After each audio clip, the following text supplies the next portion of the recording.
भाई कमाल हो तुम दोनों, गदर मचा दी। आपकी जिंदगी में क्या चेंज आया शार्क टैंक पे जाने से पहले और शार्क टैंक पे जाने के बाद? जिंदगी में प्रेशर तो और भी ज्यादा हो गया। इतना इम्पोर्टेंट टॉपिक आपने छेड़ा है। मेंस्ट्रुअल पेन एक प्रॉब्लम है जो सिर्फ हमारे घर में नहीं चल रहा था, वो एक वर्ल्ड वाइड प्रॉब्लम है। कुछ भी अपनी बॉडी पे लगाने से डर तो लगता है। हम लोग बहुत सारे गायनेकोलॉजिस्ट के पास विजिट किए। क्या ऐसा हो सकता है आपकी आस कम रह गई? अभी हम लोग हर दिन इन्वेस्टर का कॉल तो आ ही रहा है, डिस्ट्रीब्यूशन का 40 से 50 हर दिन कॉल आ रहा है। 1 lakh devices or 1 lakh revenue? ये है main device. Can you serve that market of 3 billion people? 10% तो सर्व भी करना है। बाकी 90% के लिए तो डायरेक्ट कंपटीशन चाहिए। नहीं चाहिए, हम लोग ही सर्व करूंगा। नो वंडर इतना टाइम लगता है यार 900 पेज का एनालिसिस करने में। पहले रोहन और मैं ही सब कुछ करता था एक आप लोगों को ठप्पा मिल गया वैलिडेशन का। और हर शार्क हमको पैसा देने के राजी था। Let's talk more about this government grants bit.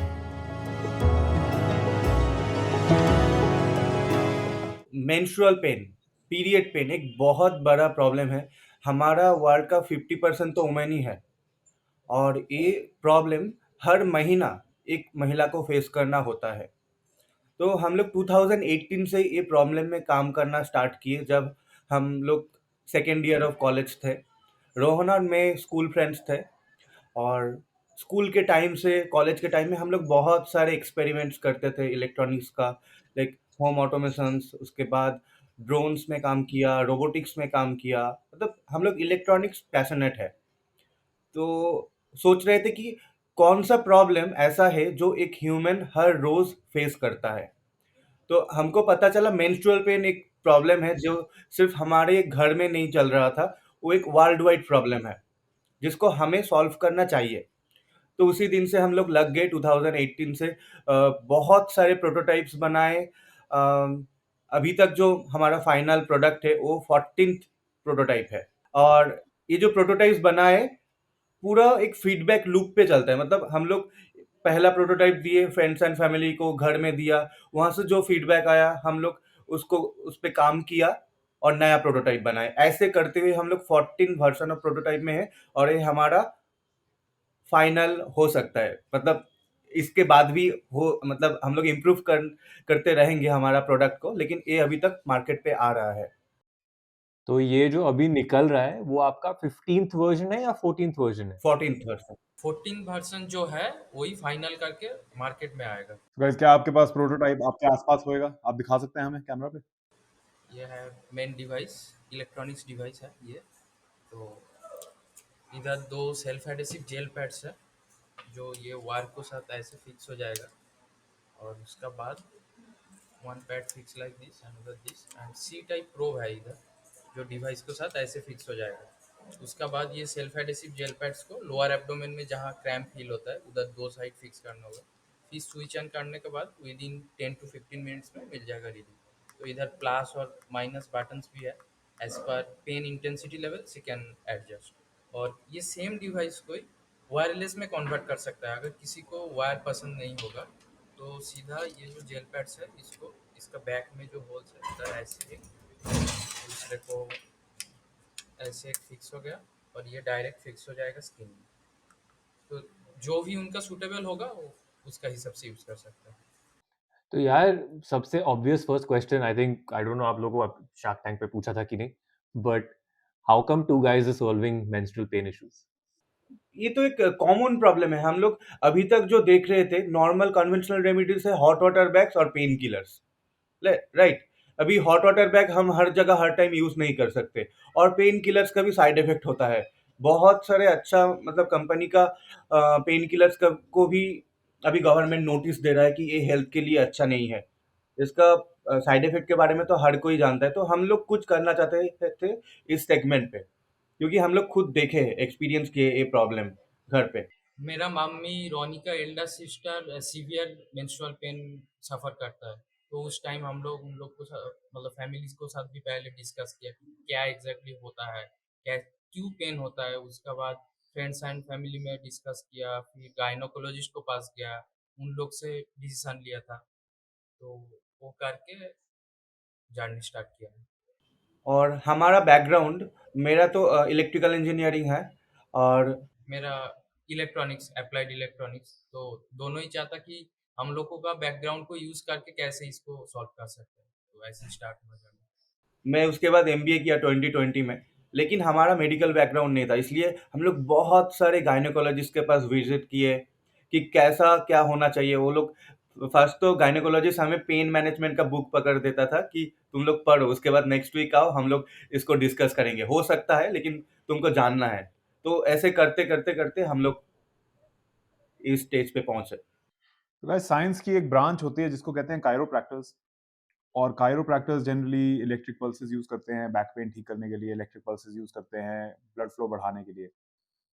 But उसकी जो साइंस है उसको डॉक्टरी नहीं माना जाता जनरली। कायरोप्रैक्टर्स को डॉक्टर वर्ड यूज करना भी अलाउड नहीं होता है काफी सारे देशों में, आई थिंक इंडिया में भी नहीं है। सो आपकी जो साइंस है वो आप कैसे प्रूव कर रहे हैं, कितनी एफिशिएंट है, क्या बैकिंग है इसकी, कोई रिसर्च है? हम लोगों को जो प्रिंसिपल में काम कर रहा है ये ऑलरेडी मेडिकली अप्रूव्ड है, ठीक है। तो गेट कंट्रोल थ्योरी बोल के एक थ्योरी होता है जो already not only in India world wide accepted theory है। गेट कंट्रोल थ्योरी का ऊपर बेस्ड करके ये डिवाइस बनाना। तो ये ऑलरेडी प्रूवन थ्योरी है और गायनोकोलॉजिस्ट डॉक्टर्स सभी अप्रूव कर दिया। इवन हम लोगों का सीडीएससीओ लाइसेंस भी अप्रूव है। सीडीएससीओ एक बॉडी है जो हर मेडिकल डिवाइस और मेडिसिन को लाइसेंस देता है। तो after doing a lots of audit everything checking they have shared the license and अभी तो ये मार्केट में लॉन्च होने के लिए और कोई प्रॉब्लम नहीं है। तो साइंटिफिकली ऑब्वियसली प्रूवन है। और एक क्लास भी मेडिकल डिवाइस है, मतलब ऑफिशियल। इसका क्या मतलब होता है? मेडिकल डिवाइस का बहुत सारा कैटेगरी होता है, class A, class B, class C. अगर आप पेसमेकर को समझेंगे तो वो क्लास सी और डी कैटेगरी में चला जाएगा, क्योंकि वो बॉडी का इनसाइड मतलब बॉडी का अंदर जा रहा है और ये बाहर से काम कर रहा है, कम्प्लीटली नॉन इन्वेसिव। तो एज पर रिस्क लेवल ये क्लास बी में पड़ता है। तो गाइस इसको ना थोड़ा सा और सिंप्लीफाई करते हैं। ऐसे सोचो कि आपका नेफ्यू या आपका बेटा या आपकी बेटी ये समझना चाह रहे हैं, या कोई जवान लड़की ये देखती है, वो समझना चाह रही है कि एग्जैक्टली होएगा क्या। क्योंकि देखो, कुछ भी अपनी बॉडी पे लगाने से डर तो लगता है, मेरे को भी लगता है, तो बच्चों को भी लगेगा, बड़ों को भी लगेगा। तो एकदम आसान भाषा में कैसे बता सकते हैं कि क्या हो रहा है मेरी बॉडी? पेन तो एक इलेक्ट्रिकल सिग्नल होता है, ठीक है। हमारा नार्व सब कुछ इलेक्ट्रिकल सिग्नल पे ही चलता है। तो पेन जो सिग्नल है ना, जब किसी जगह दर्द होता है, वो सिग्नल ब्रेन तक जाता है, तब हमको पता चलता है कि पेन हो रहा है उस रीजन पे। हम मात्री से एक पर्टिकुलर रेंज ऑफ पल्स भेजते हैं जो वो एग्जिस्टिंग पेन सिग्नल को ब्लॉक कर देता है और ब्रेन तक जाने नहीं देता, और यूजर को तब उस एग्जिस्टिंग पेन से रिलीफ मिलता है। और इसको ही गेट कंट्रोल थ्योरी बोलते हैं। और हमारा पल्स पर्टिकुलरली पीरियड पेन के लिए है, इसीलिए इसमें ज़्यादा इफेक्टिव है। और भी आसान भाषा में बोलूँ तो हेडेक में हम लोग अमृतांजन टाइप बाम यूज करता है, ठीक है। वो एक केमिकली कॉम्पोजिट क्रीम है जो फोरहेड में लगाने के बाद धीरे धीरे पेन से रिलीफ मिलेगा। तो वो भी केमिकली कॉम्पोजिट में सेम वे में काम कर रहा है। पेन सिग्नल को खाली ब्लॉक कर दे रहा है, उसका जो कंपाउंड्स है, केमिकली जो कंपाउंड्स है, हम लोग भी सेम कर रहा है। अंदर जो मेंस्ट्रुअल पेन हो रहा है उसको सिग्नल को हम लोग बाहर से इलेक्ट्रिकल स्टिमुली से ब्लॉक कर देता है। और ये कॉम्प्लीटली सेफ है, क्योंकि as per gate control theory जो मेडिकली अप्रूव्ड है उधर बहुत सारा पैरामीटर्स है कि इतना इतना होना चाहिए, फ्रीक्वेंसी इतना होना चाहिए, एम्पलीट्यूड इतना होना चाहिए, बहुत सारा पैरामीटर्स है। तो उसको एक रेंज ऑलरेडी गवर्नमेंट से और नोटिफाइड बॉडी से मेंशन कर दिया कि इसका अंदर अगर रहेगा तो ये सेफ है, इसका ऊपर जाएगा तो ये अनसेफ है। तो वो पैरामीटर को हम लोग मेंटेन करके पूरा डिवाइस बनाए, तो इसलिए कम्प्लीटली सेफ है। यार देखो, इलेक्ट्रिकल सिग्नल, इलेक्ट्रिकल इम्पल्स जब बोलते हो एंड स्पेशली बॉडी पे जब बोलते हो ना, तो एक इमीडिएटली आता है why am I putting electrical signal in my body, और ये डेंजरस तो नहीं है, या इससे मतलब अरे तार के पास मत जाओ, शॉक लग जाएगा। तो उसमें और आपके डिवाइस में क्या फ़र्क है और उसको आप कैसे समझाओगे? इधर शॉक का कोई कॉन्सेप्ट ही नहीं है, ठीक है। एक मतलब पहले तो ऐसा एक सोच आएगा कि इलेक्ट्रिकल डिवाइस कैसे काम करेगा, लेकिन ऑलरेडी 400 प्लस वोमेन जो ये डिवाइस ऑलरेडी यूज किया, यूज करने के बाद with in 2 minutes he got relief. And उसका जो सूदिंग इफेक्ट आया, उन लोग का फीडबैक ऐसा था कि मैं इतना महसूस मिल रहा है डिवाइस स्टार्ट करने के बाद ही मेरा नींद आ गया। पेन तो चला गया ही, लेकिन मेरा नींद आ गया कि बहुत अच्छा फीलिंग्स आ रहा है। तो as an end result if she get reliefs, that is obviously a plus point. एकदम। और ये इलेक्ट्रॉनिक डिवाइस है, तो किसी को अगर सोच में आ सकता है कि ये मतलब मोबाइल तो ब्लास्ट ब्लास्ट कर जाता है चार्जिंग के टाइम। तो हम लोग इसको बहुत अच्छे से बनाए हैं, टेक्निकली, साइंटिफिकली। तो क्या होता है, इसको जब हम लोग चार्ज करेंगे यूज़ नहीं कर सकते, क्योंकि यहाँ पे एक ही सी टाइप पोर्ट है, जिसमें से हम लोग पल्स ले सकते हैं, और चार्जिंग के टाइम हम इसे यूज़ नहीं कर सकते। और एक बात है कि ये डिवाइस अगर कोई पहन के सो जाता है, ठीक है, विदिन 20 मिनट ये ऑटोमेटिकली ऑफ हो जाएगा एज अ सेफ्टी फीचर। तो गाइस मैं कोशिश करता हूँ समझाने की कि मेरे को क्या समझ आया। तो हमारे ब्रेन से बहुत सारी तारें जाती हैं जिनको हम नर्व्स बोलते हैं। वो जो नर्व्स होती हैं उनके हिसाब से हमारी बॉडी कुछ भी फ़ील करती है या कुछ भी करती है, वो ब्रेन का तरीका है बाकी पूरी बॉडी के साथ कम्युनिकेट करने का। जब मेरे को मेंस्ट्रुअल पेन हो रहा है, तो मेरा जो पेट का लोअर वाला हिस्सा है, लोअर एब्डोमेन है, वहाँ पे प्राइमरीली पेन होता है, तो वहाँ से जो नर्व्स ब्रेन में जा रही हैं, उसका जो सिग्नल है, जो मेरे ब्रेन को बता रहा है मेरे को दर्द हो रही है, आप उसको ब्लॉक कर रहे हैं। ऐसा है? Is that about right? एकदम, एकदम। एकदम। ये जो हम पेन ब्लॉक करते हैं, वो पेन ब्लॉकेजिंग का कोई नुकसान नहीं हो सकता हमें? क्योंकि पेन एक तरीका होता है बॉडी का कुछ बताने का कि कुछ गड़बड़ चल रही है। नहीं, अगर आपको हेडेक हो रहा है, आप अमृतांजन यूज़ किया, तो पेन तो आपको मतलब पेन से आपको एक रिलीफ मिला, लेकिन पेन एक्चुअली हो रहा है। हम लोग नहीं चाहता कि ये एक्चुअली मेंस्ट्रुअल तो एक नेचुरल प्रोसेस है। हम लोग कभी भी नहीं चाहूँगा कि एक नेचुरल प्रोसेस को स्टॉप कर देने का। तो पेन एक्चुअली आपको हो रहा है। बाहर से जो स्टिमुली आ रहा है, ये स्टिमुली आपको खाली रिलीफ दे रहा है। आपको लग रहा है कि पेन नहीं हो रहा है, लेकिन पेन आपको बैकग्राउंड में चल रहा है।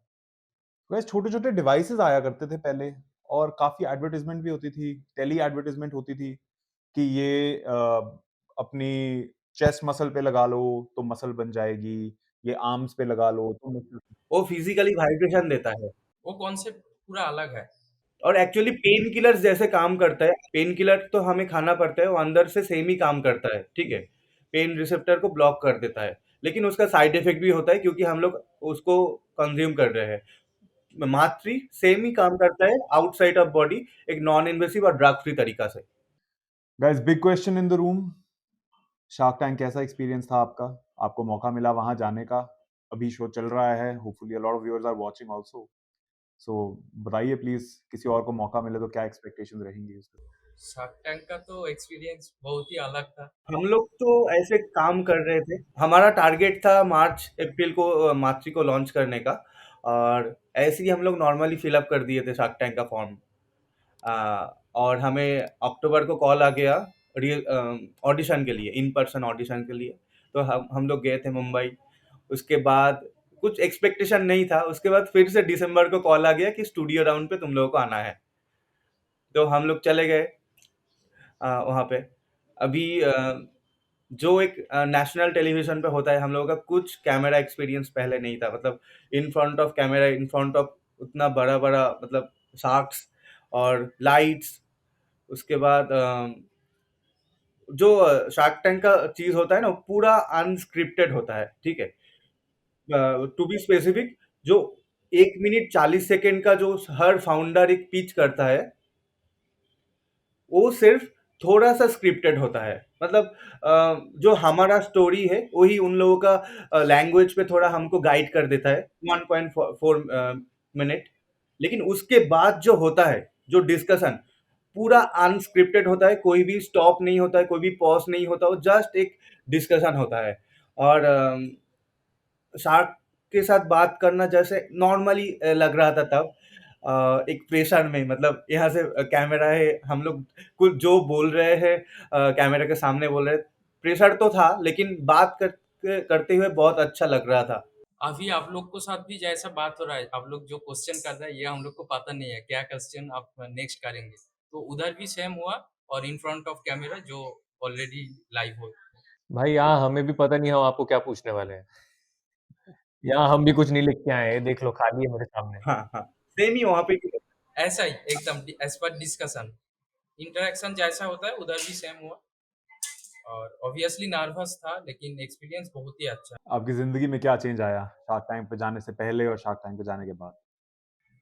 जिंदगी में प्रेशर तो और भी ज्यादा हो गया अभी, क्योंकि ऑलरेडी बहुत सारा क्वायरीज आ रहा है, ऐसा डिस्ट्रीब्यूशन का हो सकता है, उसके बाद कस्टमर्स एंड से भी मतलब दिन में अभी हंड्रेड्स ऑफ कॉल्स आ रहा है डिफरेंट पार्ट ऑफ इंडिया, सिर्फ इंडिया से नहीं, बाहर से भी आ रहा है। हमारा कोई डिस्ट्रीब्यूशन लेना चाहता है, कोई इन्वेस्टमेंट, मतलब हम लोग शार्क टैंक के पहले 100 से मतलब 200 प्लस इन्वेस्टर को अप्रोच किए, ठीक है, क्योंकि ये नया प्रोडक्ट है और सबको उसका समझ नहीं है, तो थोड़ा लेंदी हो रहा था। लेकिन आफ्टर शार्क टैंक सबको पता चल गया इस प्रोडक्ट में एक पोटेंशियल है और एक बड़ा मार्केट क्रिएट कर सकता है। तो अभी हम लोग हर दिन इन्वेस्टर का कॉल तो आ ही रहा है, डिस्ट्रीब्यूशन का 40 से 50 हर दिन कॉल आ रहा है, राजस्थान से, मुंबई से, गुजरात से, भुवनेश्वर से, सब जगह से आ रहा है। रेस्पॉन्स बहुत अच्छा है। एक आप लोगों को ठप्पा मिल गया वैलिडेशन का, जो earlier people were not willing to make. Validation, और हर शार्क हमको पैसा देने के राजी था, मतलब पांचों शार्क हम लोग जो आस्क करे वो सेम वैल्यूएशन पे देने के राजी था। मतलब ऐसा कोई मतलब बहुत कम स्टार्टअप से जो जिसको जो मतलब आस्क था उसमें शार्क एग्री करते हैं, तो हमको तो उसके ज्यादा भी मिला। क्या ऐसा हो सकता है आपकी आस कम रह गई?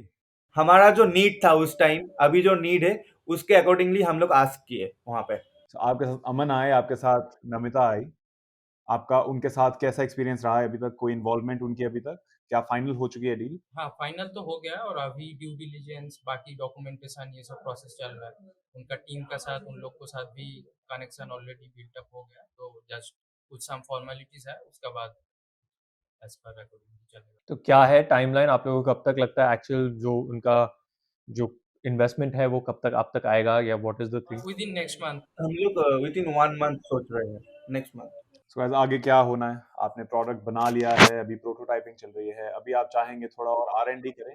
अभी सिर्फ स्टार्ट हुआ। प्रोटोटाइपिंग नहीं चल रहा है अभी, मैन्युफैक्चरिंग मतलब फाइनल प्रोडक्शन के लिए जो मैन्युफैक्चरिंग वो अभी स्टार्ट हो गया। हम लोगों का प्लांट है आईआईटी पटना का अंदर, खुद का प्लांट है, तो उधर अभी पूरा प्रोडक्शन चल रहा है फुल फेज में। इसका बाद मार्केटिंग ये सब चल रहा है। तो क्या एम्स हैं आप लोगों के? कितना बेचना है पहले साल, दूसरे साल, पांचवें साल? पहली साल में 1 lakh quantity. 1 lakh devices or 1 lakh revenue? 1 lakh devices. How much are you pricing these devices at? अभी प्री ऑर्डर्स ले रहे हैं 1999 पे। अभी प्राइसिंग हम लोग सेट करेंगे आफ्टर लॉन्चिंग। प्री ऑर्डर्स हो रहा है 1999 पे। And ये डिवाइस की लाइफ टाइम क्या है? हम लोग 18 मंथ्स का वारंटी दे रहा है। ये इलेक्ट्रॉनिक डिवाइस है, जैसे मोबाइल होता है ऐसा ही। और सिर्फ इसका जो जेल पैड्स है वो self adhesive jail pad 1 pair 30 times चलेगा, जो 3 महीना यूज होगा। अभी हम लोग इसके साथ 2 पेयर्स दे रहे हैं, तो 6 महीना कुछ खरीदना नहीं है, उसके बाद सिर्फ और एक पेयर परचेस करना होगा। एक ना गाइस, प्रिंटर की जो इंडस्ट्री है वो बड़ी इंटरेस्टिंग है। तो प्रिंटर्स की इंडस्ट्री में जो प्रिंटर होता है वो बहुत सस्ता होता है। इनफैक्ट प्रिंटर पे लोग लॉस लेते हैं, और उसके बाद जो प्रिंटर की कार्ट्रिज होती है वो तुम्हें खा जाती है, क्योंकि एक प्रिंटर अपने आप को एक कार्ट्रिज पे लॉक कर देता है और फिर कहता है तुम्हें इंक चाहिए तो मेरे से ही लेनी पड़ेगी। क्या आप वैसे कुछ करना मांग रहे हैं? हमारे यहाँ पे ऐसा नहीं होगा, हमारा बहुत कॉस्ट इफेक्टिव है। ओनली 249 इसका प्राइस है 2 पेयर के लिए। 249 पे आप 6 महीना का पीरियड पेन में यूज कर सकते हो। क्या ये डिवाइस बाकी पेन के लिए भी यूज हो सकता है, जैसे ये अभी बता रहे थे कि बैक पेन के लिए वगैरह वगैरह? मात्र सिर्फ पीरियड पेन के लिए है। मेंस्ट्रुअल पेन खाली लोअर एब्डोमेन के लिए नहीं है, मतलब बैक में, लोअर बैक में और लोअर पेल्विक एरिया में भी कभी कभी क्रैम्प होता है, ठीक है। तो मेंस्ट्रुएशन रिगार्डिंग जितना पेन होगा उसमें ये कॉम्प्लीटली सेम इफेक्टिवनेस के साथ ही काम करेगा। लेकिन अगर आप चाहे तो कुछ नी पेन और आर्थराइटिस पेन में अप्लाई करना, ये आप करके देख सकता है, लेकिन एज पर आवर क्लेम हम लोग नहीं क्लेम करूंगा कि ये बाकी पेन में काम करेगा, क्योंकि बॉडी का हर पार्ट्स अलग अलग है, उधर मसल स्ट्रक्चर, टिश्यू स्ट्रक्चर अलग अलग होता है। तो ये डिवाइस खाली मेंस्ट्रुअल पेन को ही सबसे ही बना है। तो दो तरह के लोग हमारा पॉडकास्ट देखना पसंद करते हैं, हमारी अजम्पशन में एटलीस्ट। एक वो जो जाके बिजनेस बनाना चाहते हैं आप लोगों की तरह, और एक वो जो बिजनेसेस में पैसा डालना चाहते हैं आपके इन्वेस्टर्स की तरह। तो अगर कोई आप लोगों की तरह है, आपके जैसा डिवाइस बनाना चाहता है, क्या आपका प्रोसेस रहा डिवाइस के बारे में सोचने का, बनाने का? क्या मुश्किलें आई ये बनाने में? क्योंकि मेरे को ऐसा लगता है इतना इम्पोर्टेंट टॉपिक आपने छेड़ा है कि इसके अंदर और लोग आने चाहिए और इसके अंदर और कंपनीज बननी चाहिए और कंपनीज को सेम प्रॉब्लम सॉल्व करनी चाहिए। तो प्लीज बताइए क्या प्रॉब्लम्स आपको। तो ऑब्वियसली सेम डिवाइस में आएगा कोई, ये हम लोग नहीं चाहूँगा, लेकिन ऑब्वियसली मेडिकल डिवाइस बैकग्राउंड में स्टार्टअप को आना चाहिए, क्योंकि अभी इंडिया ऐसा एक हब बन रहा है जहाँ मेडिकल डिवाइस का बहुत इनोवेशन हो रहा है। और इंडिया में मेडिकल डिवाइस बनाना तो एक बात है, प्रोटोटाइपिंग ये सब हो जाएगा, उसका बाद इसको कॉमर्शियलाइजेशन का करने के लिए लाइसेंस इशू, रेगुलेटरी इशू, ये बहुत लंबा कहानी है। हम लोग को ऑलरेडी 13 to 14 months लगा खाली इसको रेगुलेटरी पाथ क्लियरेंस करने के लिए। तो काम स्टार्ट करने का पहले हम लोग सजेस्ट करूंगा कि ये रेगुलेटरी पार्ट को पैरेलली सब स्टार्टअप को ही देखना मतलब एक जरूरी थी है। हम लोग को जो मिस्टेक किया कि पहले प्रोडक्ट बना, उसका बाद हम लोग सोचा कि इसको कैसे रेगुलेटरी क्लियर करना चाहिए, तो इसलिए टाइम कंजम्पशन थोड़ा ज़्यादा हो गया। लेकिन जो इंडस्ट्रीज आना चाहता है मेडिकल डिवाइस में, उन लोग को ये पैरेलली करना चाहिए। डिवाइस बनाना एक पार्ट रहेगा, उसका साथ अकॉर्डिंगली रेगुलेटरी कैसे क्लियर होगा वो पैरेलली होना चाहिए। यार डायरेक्ट कंपटीशन कोई क्यों नहीं आए? आप अभी पहले बोल रहे हो कि 50% of the world is your market, which is 3 billion plus people, and आप फर्स्ट ईयर में 1 लाख डिवाइसेस बेच रहे हो, व्हिच इज व्हाट? आप कंपैरिजन करो तो कोई क्यों ना आए, क्योंकि इतना बड़ा आपका मार्केट है। आपको हर 18 महीने someone will have to, or every 2 years चलिए someone might have to buy a new device, because you're saying that 18 months का वारंटी है। I'm saying let's extrapolate कि 2 साल चले, चलो 3 साल भी चले, तो you will have repeat customers। तो can you serve that market of 3 billion people? हाँ, विदिन 5 ईयर हम लोगों का प्लान है कि इसका लाइक 10% तो सर्व भी करना है। पूरा तो कोई भी नहीं कर। बाकी 90% के लिए तो डायरेक्ट कंपटीशन चाहिए। हाँ, हाँ, चाहिए, चाहिए। नहीं चाहिए, हम लोग ही सर्व करूंगा, सोच तो ऐसा ही होना चाहिए था। ऑब्वियसली आएगा, कॉम्पिटिटर आएगा, ये तो गलत बात है, लेकिन हम लोग को सोच तो ऐसा होनी चाहिए कि पूरा मार्केट हम लोग ही कवर करूँ। तो गाइस एक और थॉट है इसके पीछे। मान लीजिए आज किसी ने ये पॉडकास्ट सुना, उन्हें लगा ये बहुत इंटरेस्टिंग प्रोडक्ट है, इन लोगों ने बना लिया है, आज मैं बनाने जाऊंगा तो मेरे को 2 साल लग जाएंगे जैसे इन लोगों को लगे। Why don't I get a license from them? कोई आपके पास आए, आपको बोले कि आपकी आईपी है, आपका टेक्नोलॉजी है, सब कुछ आपका है, ब्रांडिंग मैं करूंगा, आप मेरे को लाइसेंस पे बनाने दीजिए अपना प्रोडक्ट, आप बनाने देंगे? ऐसा नहीं होता है एक्चुअली। गवर्नमेंट जिसको लाइसेंस देता है, उन लोग का पास ही मैन्युफैक्चरिंग करने का हक होता है, ठीक है। और ये लाइसेंस 5 साल बाद में रिन्यू होता है। तो अगर कोई मैन्युफैक्चर अगर करना चाहते हैं तो उसको खुद को लाइसेंस लेना पड़ेगा। हम लोग ऐसा नहीं कि गवर्नमेंट हम लोग को लाइसेंस दिया, हम लोग दूसरों किसी को परमिशन दे दिया, ऐसा परमिशन गवर्नमेंट से नहीं। डिस्ट्रीब्यूट कर सकता है, हम लोगों के पास मैन्युफैक्चरिंग लाइसेंस है, डिस्ट्रीब्यूट कर सकते हैं। डिस्ट्रीब्यूशन दे सकते हैं, आप लोग के पास इस प्रोडक्ट का पैटेंट है? अप्लाइड है। Patent already Indian patent journal में पब्लिश हो गया। पैटेंट के हिसाब से आप नहीं दे सकते किसी को कि ये आप पैटेंट को लाइसेंस कर रहे हैं, वो गवर्नमेंट से अपना मैन्युफैक्चरिंग लाइसेंस ले ले? हाँ, लाइसेंसिंग हो सकता है बाद में, लेकिन हम उसमें नहीं। तो I think Akhil patent license की बात कर रहा था ना? हाँ, हाँ, not manufacturing license but a patent license, ताकि जैसे आप बोल रहे हो कि आप लोग अभी आपका एक्स नंबर कैपेसिटी है, कोई उस कैपेसिटी को ऐड कर रहा है, उसको 2x बना रहा है और आपको रॉयल्टी मिल रहा है वाया योर पैटेंट, आप वो क्यों नहीं करना चाहोगे, या करना चाहोगे कि नहीं? हम लोग ही उसको 2x 3x 4x करेंगे नेक्स्ट 2 to 3 ईयर पे। और डिस्ट्रीब्यूशन अगर कोई लेना चाहता है तो ऑलवेज वेलकम है। हम लोग बहुत सारे अभी कोऑर्डिनेट भी कर लिया है।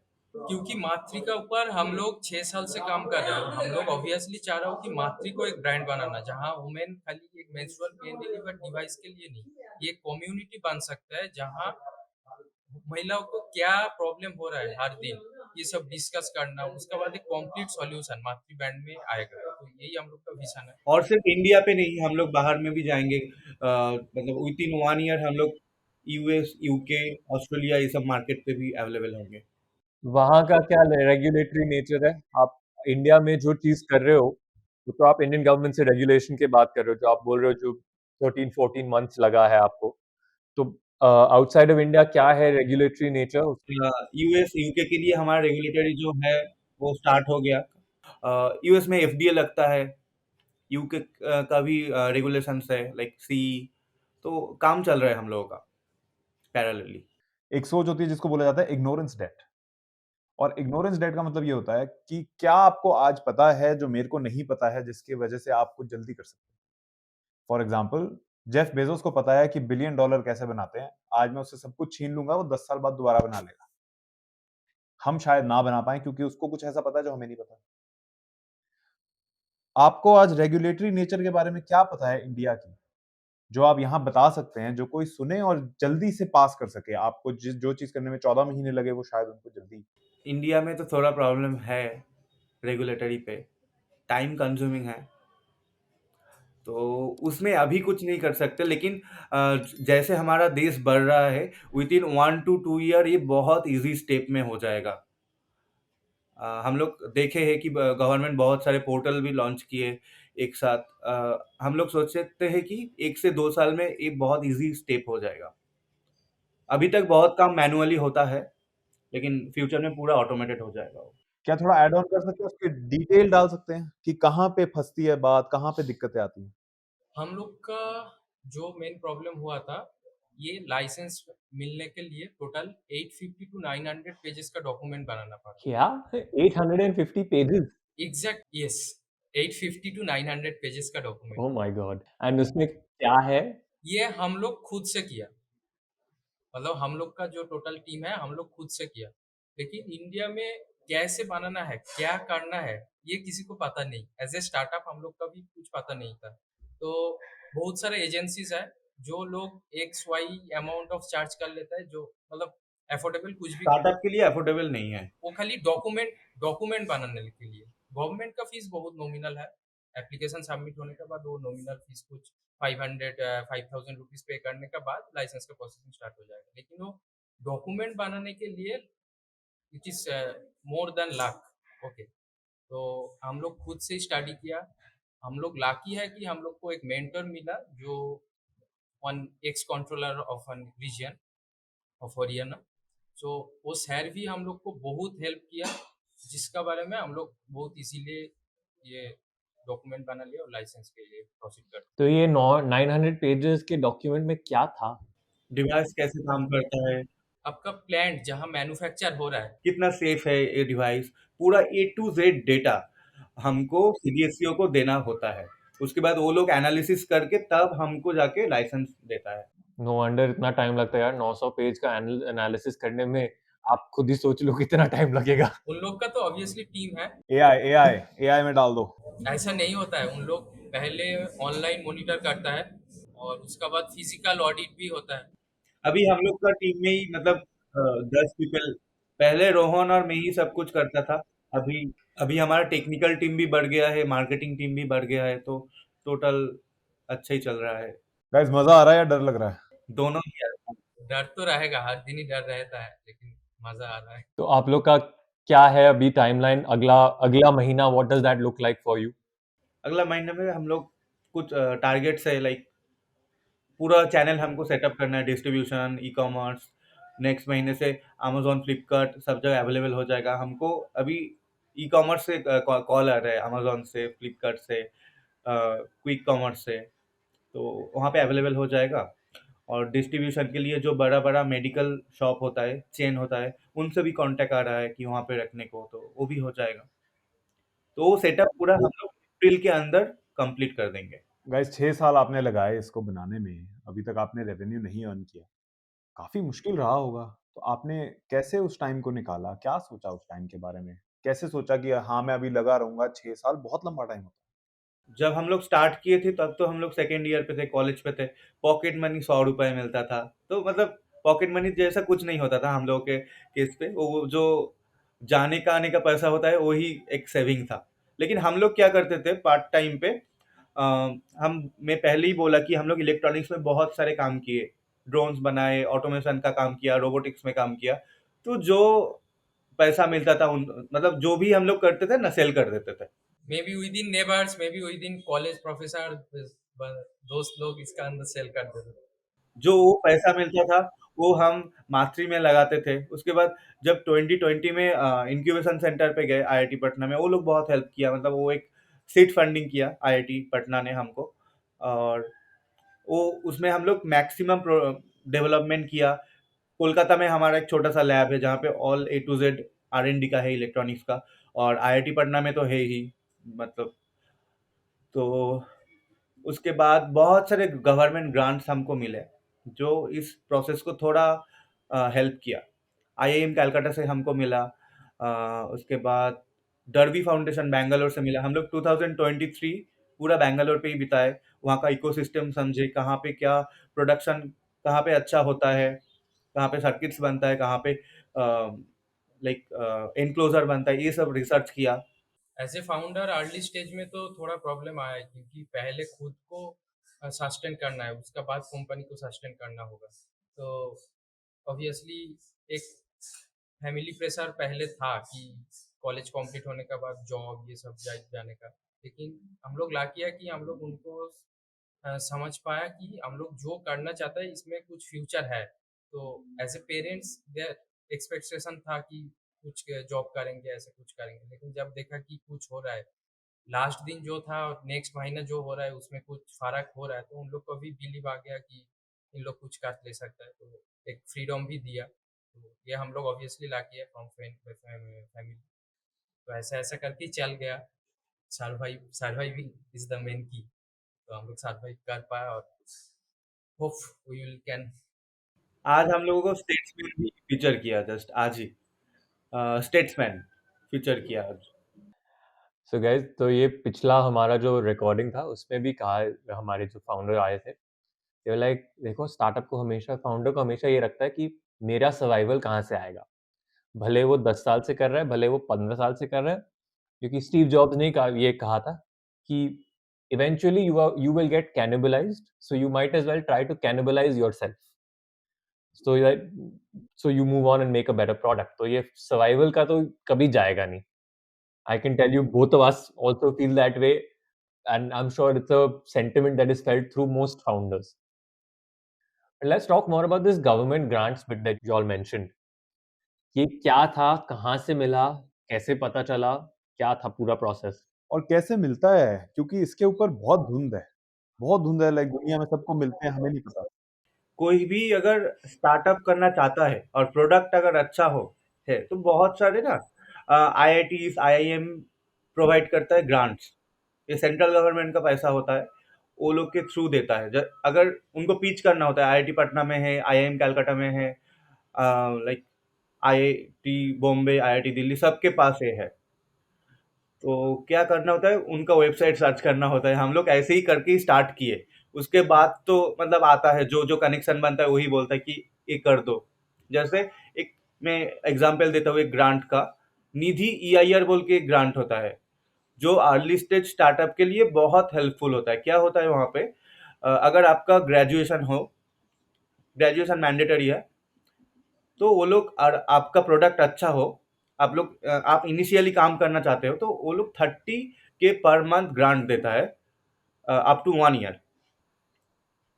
तो वो ये सर्वाइवल एक एक पर्सन को ही मिलेगा। तो हम लोगों को मिलता था, हम लोग शेयर कर लेते थे 15-15 करके। उसमें कुछ खुद का सर्वाइवल और कुछ प्रोजेक्ट में डाल के ऐसा ऐसा करके मैनेज हो गया। और डिसाइड ये सब तो हम लोग का था, जो मतलब बाल बनाया, होम ऑटोमेशन बनाया, वो तो बेच दिया। तो इसमें भी कुछ पैसा आ गया, तो ऐसे ऐसे करके सर्वाइव हो गया। लेकिन गोल एक अभी ही था। हाँ, जब हम लोग टीम ट्यूशन में थे IIT पटना में, तब हम क्या किए थे, रोहन के घर में पूरा सेटअप है बल्ब बनाने का, पूरा सब कुछ। तो हम लोग घर में ही जो LED बल्ब होता है ना, वो मैन्युफैक्चर किए करके चांदनी चौक पे स्ट्रीट पे जाके बैठ गए। मेरा कैपेसिटी था 25, रॉनिक 25, दोनों 50-50। क्या हुआ मतलब, रोहन के घर हम लोग मैन्युफैक्चर करते थे LED बल्ब, वहाँ पे पूरा मशीनरीज है। तो वो LED बल्ब मैन्युफैक्चर करके हम लोग चांदनी चौक के स्ट्रीट पे बैठ गए थे। 3 दिन में सेल किया। अभी भी उधर कनेक्शन है। तो टेस्ट करके दिखाना होता था ना, तो अभी क्या हुआ, 3 दिन पे हम लोग 60,000 का सेल किया। वाह! भाई कमाल हो तुम दोनों, तो उसको जो पैसा मिला, हम लोग फिर से माथरी में लगाए, गदर मचा दी। और हाँ, ऐसे करते करते माथरी को बनाए। That is amazing यार, that is too good. अगर सीज़न 1 पे जाते, तो सीज़न 1 पे अशनीर बैठा होता और अशनीर ने ना बड़े लोगों को कहा है, चांदनी चौक पे जाके ठेला लगा लो, अपने धंधे ज़्यादा कमा लोगे। तुम कहते हमने लगाया था। के बाद आए हैं यहाँ पे। That is brilliant, yeah, guys. Chalo, on that note, I think we're going to end up. So we have a tradition on the podcast कि हमारे जो लास्ट फाउंडर आए थे उन्होंने एक क्वेश्चन छोड़ा है आप दोनों के लिए, तो आप वो क्वेश्चन का जवाब दो और आप एक क्वेश्चन छोड़ना फॉर द नेक्स्ट फाउंडर। तो ऐसा भी कर सकते हैं कि आप लोग दोनों से एक एक क्वेश्चन ले लेंगे, अगर आप लोग दोनों के पास एक क्वेश्चन है वैसे भी कर सकते हैं, that is up to you. So the question for you is, who is your go-to person to seek answers when you are stuck? मेरा एक्चुअली हमारा मेंटर है रोनुदीप साहा, रियल प्लैनेट का फाउंडर। सीजन 1 पे आए थे, नमिता मैम ने फंड किया था।